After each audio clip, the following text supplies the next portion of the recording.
Namaste, everybody. So today I want to talk about childhood trauma and your spirituality, your spiritual growth, and consciousness.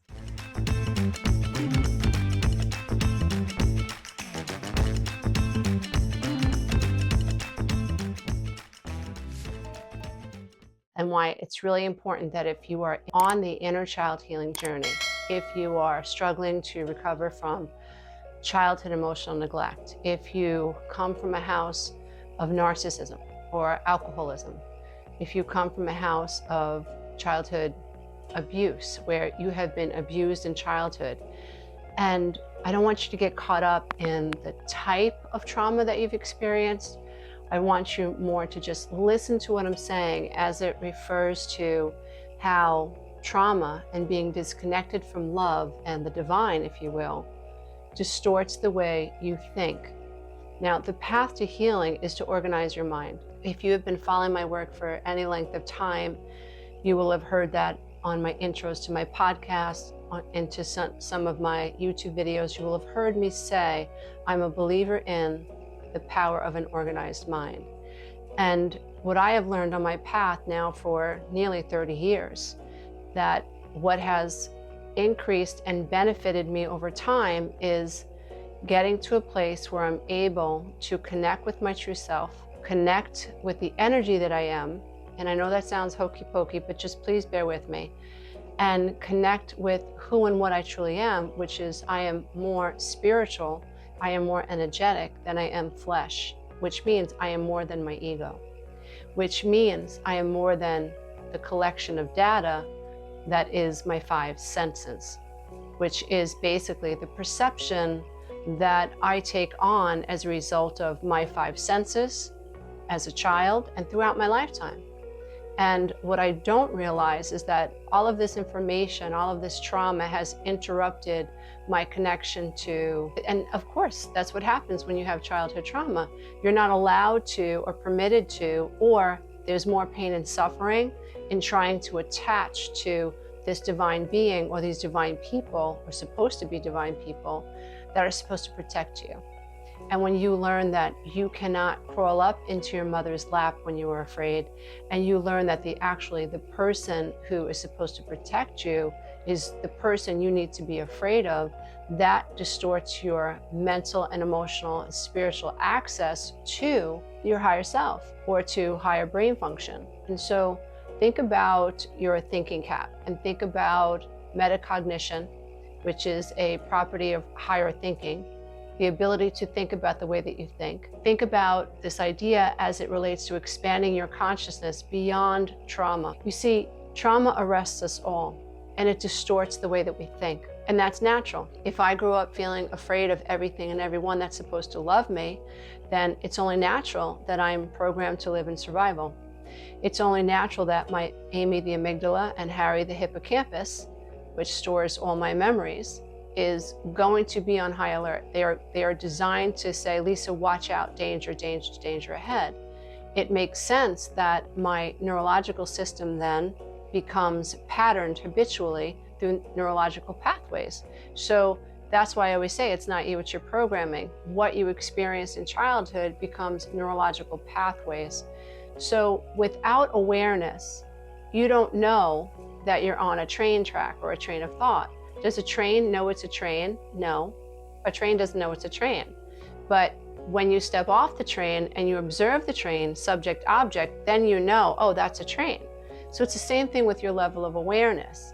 When you stop and you have this awakening moment, you go into the silence and you observe the trains, right? You observe the chaos. What are the trains? Your thoughts, your emotions, your past reactive behavior, or how did you react to your brother who called you and insulted you? Just sit back and just observe your reaction, observe the emotions that welled up in you. Now ask yourself, has that happened in the past? Over and over and over again.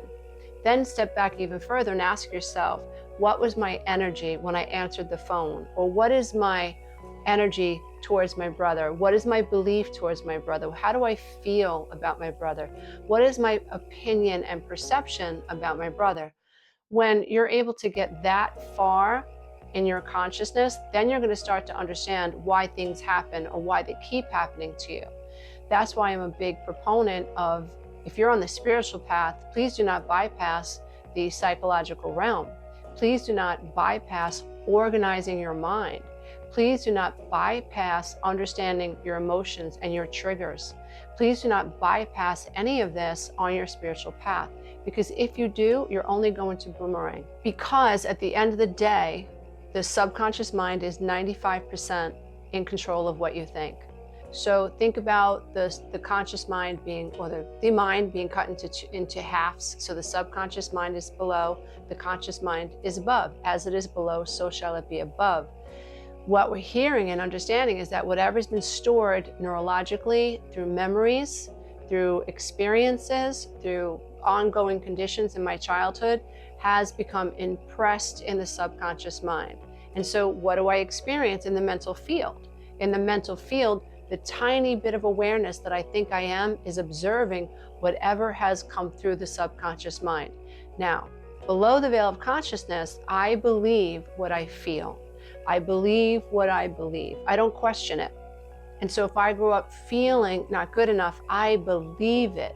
If I grew up believing that I'm never going to get ahead, I'm never going to escape this war-torn country, or I'm never going to graduate from college because of X, Y, and Z, or no one likes me because of the color of my skin, or no one likes me because of my gender, whatever it is, whatever that belief is, I have to be really, really careful and pragmatic about it. And this is where I think black and white thinking is actually helpful, because it's like you say to yourself, well, if thoughts become things, or if I believe this thing, how could I experiencing anything other than this thing?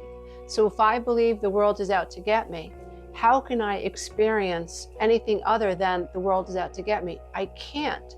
So it's a very pragmatic, very black and white way of looking at it, but it's also very helpful in this situation. And I know it's been incredibly helpful on my journey. Lisa, does that make sense? If you believe that, if you believe that you're not good enough, what else can you possibly experience besides men who treat you like you're not good enough? It's like I'm writing my own script. And that pragmatic, that black and white thinking really helped me clear cognitive dissonance. That made sense to me. So now, as I began to do self-inquiry work, which is what I do in all of my coaching classes and programs, as I began to do the self-inquiry and I began to challenge these thoughts, then I was able to understand what was blocking my ability to get more in touch with my sacred self. As I cleared the psychological realm, as I understood ego from a higher state of consciousness, as I did the work to challenge my thoughts, what I like to do is ask myself, could you experience anything other? If I keep putting lack out in the world, oh, I don't know where I'm going to get the money for that car, I don't know where I'm going to get the money for that repair, I don't know where I'm going to get the money to pay for my kids to go to college, I don't know where I'm going to get the money to do this or do that, I don't know where I'm going to get the money.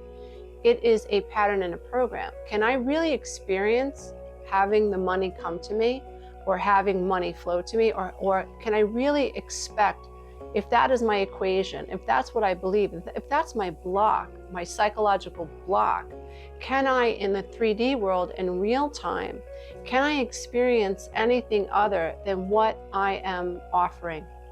Because the answer, I think, is no. Because if I think from that place, if I understand the intention of it, I don't have enough, I don't have enough, there's worry and there's fear, and I put that out there, it's sort of like that's the racetrack that I'm choosing without really knowing that I'm choosing it.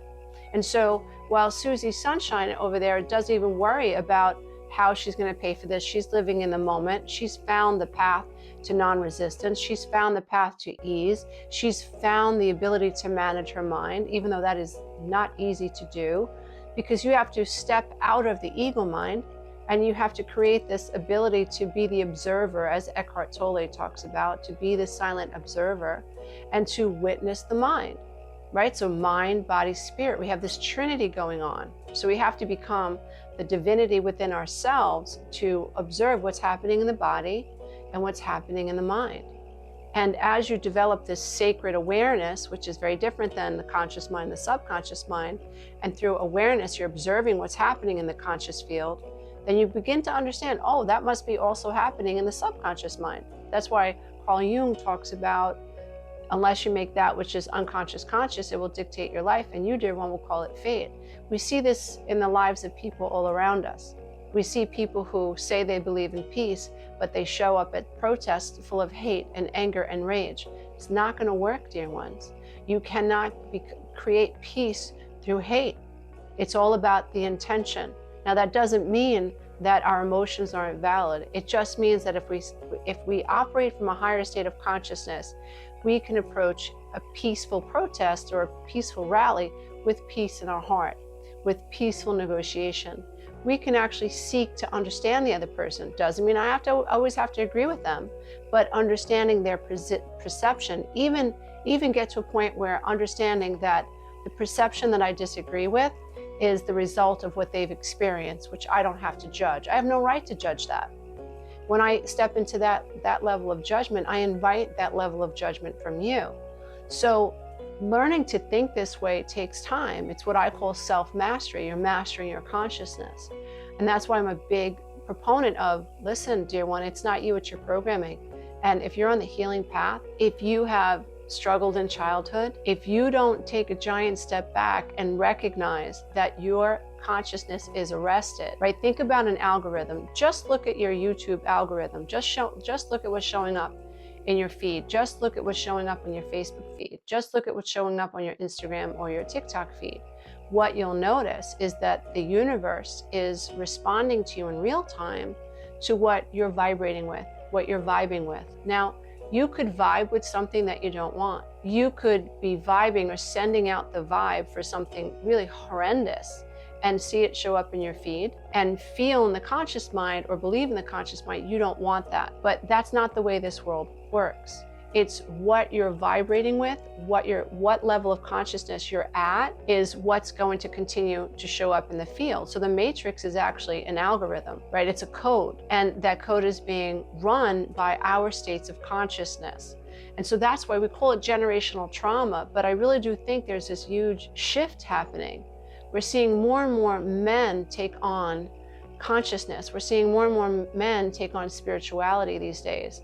When I was first starting in the personal development field and healing field, there weren't a whole lot of men talking about higher self. There weren't a whole lot of men talking about love. There weren't a whole lot of men talking about how to arrest the ego. There are a whole lot of men out there, gotta love me some Tony Robbins, but back in the day when I was studying him, it was about conquer, setting a goal. It was all about money. It was all about success. And I'm not knocking him. I'm just saying, I grew up watching the Tony Robbins. I grew up listening to or reading the books of Dale Carnegie. And a lot of the personal development books back in the day were run and governed by men. And lost in the shuffle were these incredible women like Pia Mellody and Lucinda Bassett, Louise Hay, thank God she made it out there, right? But a lot of women who were talking about adult child of alcoholics issues, Alice Miller. So many females never got the notoriety that they deserved, and they were talking about exactly what I'm talking about and exactly what so many other influencers and content creators are talking about today. To know thyself, to honor thyself, to override the ego, to live a more spiritually balanced life. So it's all coming full circle, and I'm just so happy about that. And so we're moving into an age where we're becoming smarter, where the next generation is understanding that the past is going to be repeated in the future. When I was growing up in the 60s, the 70s, and the 80s, there was no talk about this. It was all, if you're unhappy, it's probably because you're making yourself unhappy, which on a quantum level, maybe that's true, but we had no recognition of why, what went wrong, why was I sidetracked from my spirit? We weren't talking about childhood issues. I went to 4 or 5 therapists before a therapist asked me about my relationship with my mom and my dad. What happened in your childhood? That freaked me out, because once that door was opened, I began to see the patterns. I began to understand that it wasn't me, it was just my programming. I began to take this inventory, and at first I was angry because I thought, how could this have happened to me? Why would my mom treat me this way? Why would my dad let her? Like, what is going on here? This is like bonkers. Why didn't my family support me? Actually, they did ask me, why did you want to get divorced? I said, Dad, I'm not happy. And he told me I had no right to be happy. And I remember the look on my mother's face, like she was completely devastated as a self-abandoning codependent who had just poured her life into this man, this more narcissistic person, to try to make him happy, seeking his approval. Am I good enough? Am I good enough? Did I do a good job? Did I put you first enough? I mean, that was what my mom oozed. And she was listening to him tell me, no one's happy. Do you think your mother and I are happy, Lisa? Right? It was shocking. It was a huge revelation for me. And that's part of when I knew. It was a big wake-up moment for me. I knew, you better stop listening to them and seeking their approval, because they're much older than you, but they're stuck and they have no idea what they're doing wrong. And your dad just told you that you have no right to be happy, yet sunflowers reach for the sun. Something's really wrong here, and your mother's face is devastated. And so I had to turn away from my own family of origin. I didn't want to, but to save myself and to save my children, I had to turn away. Now, the beautiful thing about that was that when I turned away from the people that I was emotionally reliant on and psychologically dependent upon, because I was so programmed to fear their abandonment, and I wasn't even aware that I was already abandoned, and I was continually being abandoned day in and day out. So I was in this complete fallacy that one day it's going to get better, one day it's going to get better, which is so typical for adult children of alcoholics and those who grew up in codependent narcissistic homes. One day it's going to get better, one day. It doesn't get better because you're on a path. You're sending out a frequency that you're not good enough. And so until that frequency changes, and you're never going to have a change in frequency until you have a change in thought. That's why when we hear people say, oh, thoughts become things, even the Buddha teaches it. Christ teaches us this, right? So many, Lao Tzu teaches it. But what does that mean? So it's up to us, the children of trauma, that those of us who want to break the cycle, those of us who were born and can feel this calling inside of us, like leave it all behind. Like time is short, life is short, time runs out for us all.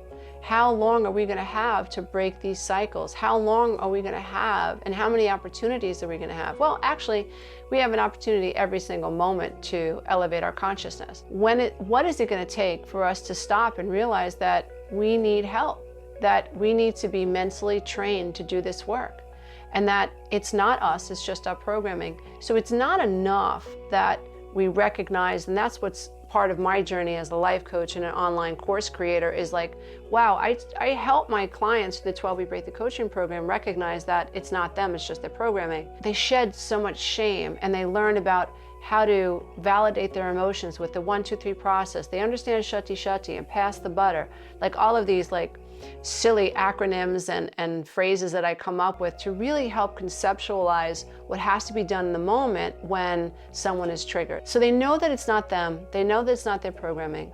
So much shame has been left behind. They know how to set healthy boundaries. They know how to check themselves with gentle accountability, but it's not enough. They have to know how to take that consciousness, that new level of consciousness, and master it, and help them shape shift their emotions, and help them learn how to focus on a want versus a not want. That's why I created the 8-week masterclass. But then I realized that wasn't enough, because even mastery, self-mastery in and of itself from ego is still not enough. You're still not connected to your higher self. When you're connected to your higher self, it's almost like wants cease to exist, because you are enough. You can reach a certain level of consciousness and recognize that you're an extension of Source, and that everything that you look at is also an extension of Source. And that means even the people that you dislike that are an extension of Source. So therefore, they're an extension of you. And you talk about emotional freedom. When you get to that place where you're just that easy in your mind, and you're non-reactive, and you're understanding the big picture, and you're operating through what I call love consciousness, you have arrived, in my opinion. It's like you get to choose now. And in this state of ease, you feel abundant. You feel blessed all the time. you're not identified with your body anymore. And when you're not identified with your pain body, as Eckhart Tolle says, when you're not identifying with your pain body, it means you're not identifying with your trauma. So even though the trauma is real, and this is where you got to be careful here, because if you're not ready to hear it, it feels like I'm saying that your trauma was invalid. No, your trauma is valid. What happened to you is valid, and you were a victim. And that has to be honored, and we have to pin the tail on the donkey so that your mind can peel away and understand that what happened to you created an impression in the subconscious mind through feelings, and that keeps manifesting. And if you want to be liberated from that, then we have to pin the tail on the donkey. We have to spend some time there where your brain is separating from the wound, right? A wound doesn't know it's a wound. It needs someone to observe the wound. Oh, that's a wound. So that's what the 12-week Breakthrough Coaching Program is all about. That's what my books and most of my sessions are all about, is like, okay, let's separate so that you can see that's not you. Now, in this sacred space, you're free to go left, you're free to go right. Now that's the fork in the road of consciousness. But I don't think before we come to that fork in the road that we have as much free will as we think we do, because patterns and programs are going to govern your life. And what happened in the past is doomed to happen in the future.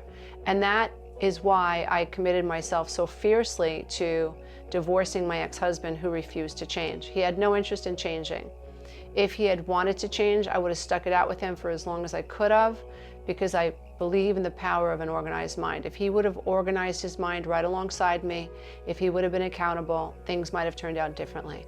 But because he refused to change, and because he chose the path of trying to destroy me for 7 years, which he actually admitted to, I was like, you said that out loud. Like, oh, I thought if I destroyed you and crippled you, you'd come back to me.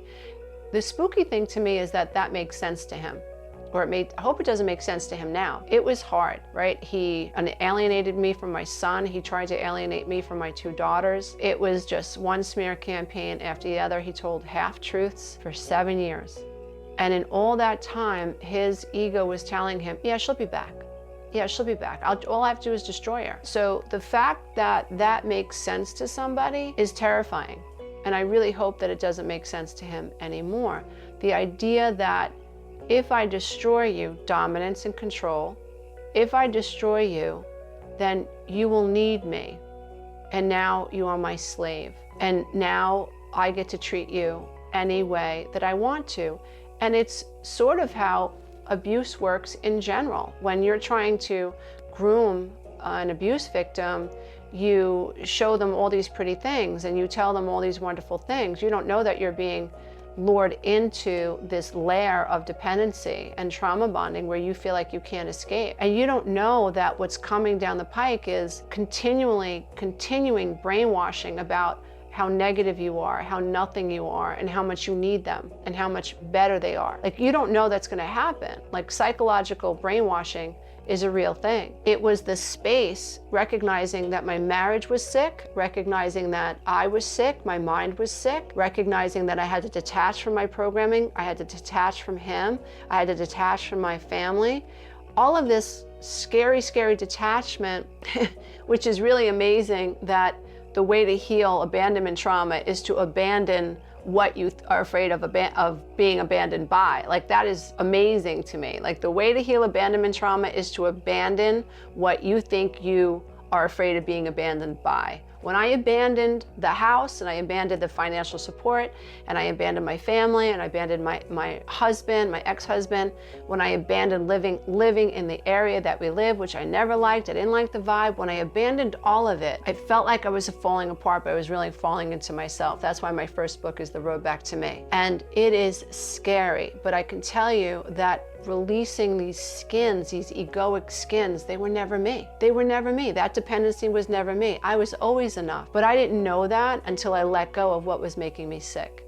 And as I let go of what was making me sick, it was in that space, it was like, okay, I get an opportunity to rewire my subconscious mind. I get an opportunity to decide who I am, what I think, what I want, where my worth is, what career I want to do. I could never have become Lisa A. Romano, the Breakthrough Life Coach, married to the ex. He would have destroyed my confidence. I could have never written all the books that I've written and created the online coaching programs and the meditations, thousands of YouTube videos, thousands of podcasts and summits. I could have never done this enormous work and the live events that I host if I was still involved with my family of origin the way I was at the dependency level, as the I need them to approve of me level, and I'm less than them level, and I need them to give me permission to feel what I feel, and please love me, please accept me, I'm afraid of your criticism. I could have never, ever achieved what I've achieved. And now I'm so grateful.